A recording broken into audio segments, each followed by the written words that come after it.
সকলোকে শুভৰাত্ৰি জনাইছোঁ মা ঘৰৰ পৰা। আৰু এইফালে ইয়াত দেখিছেনে, মই আহি পাই গ'লোহি মানে মা ঘৰ। আৰু ৰাতিপুৱাতে মায়ে ফোন কৰিছিলে বোলে আজি ঘৰত সদাকিয় পাতিছে, তই আহিবি। বেছিকৈ মানুহ মতা নাই বাৰু, মাত্ৰ 5জন ভকত মাতিছে আৰু বাহঁতো অহা নাই, ময়ে আছোঁ ঘৰৰ।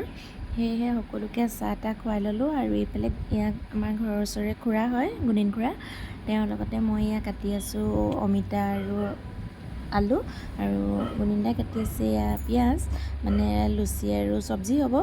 সেয়েহে এইফালে মই পূৰা একদম ৰুটিয়ে হ'লগৈ বাৰু দেই, লুচি নহয় ৰুটি বেলি আছোঁ।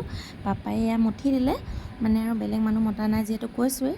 আৰু আমাৰ ভাগিনটো আৰু ভাগিনটোৰ লগৰ ল'ৰা এটাও আহিলে, সিহঁতিকেইটাইও মানে অলপ হেৰি কৰি দিছে আৰু মোৰ লগত সহায় কৰি।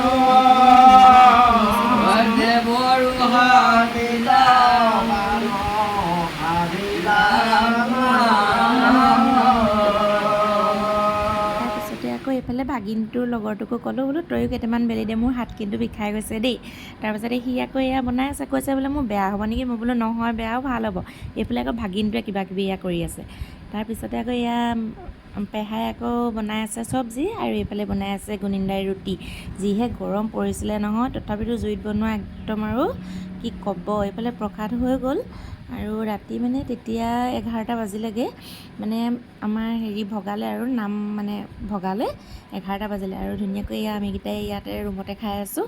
সেইফালে সেয়া তেওঁলোকে খাই আছে আৰু ভকতসকলে একেলগে। এইফালে এয়া ছোৱালীও এয়া খাই আছে আমাৰ।